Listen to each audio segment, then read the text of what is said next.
Point sur l'épidémie de la maladie à virus Ebola. Avec ces bonnes nouvelles en provenance de l'ex-province de l'Équateur où aucun cas n'a été confirmé depuis le 6 juin.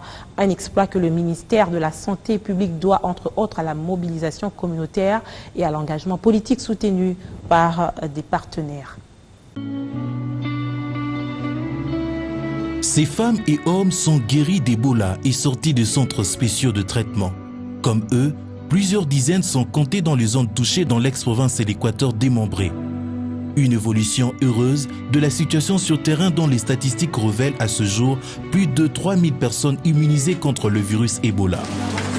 Après plus de 50 jours du déclenchement de l'épidémie, la chaîne de contagion virale semble stoppée.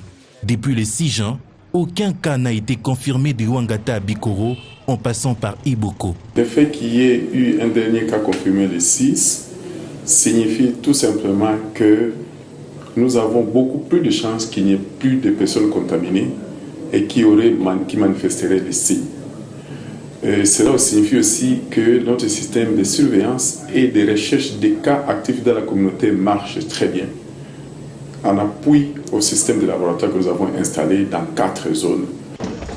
Une des clés du succès, la mobilisation tous azimuts est loin de s'estomper.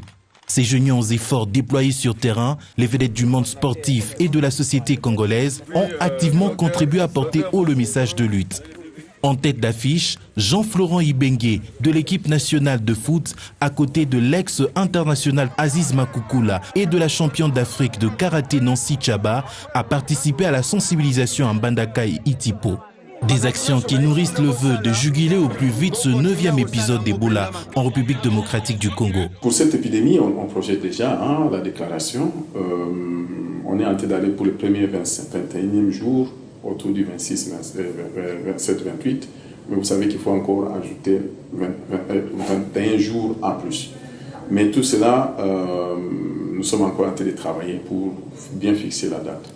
Et d'ici la semaine prochaine, nous saurons exactement la date.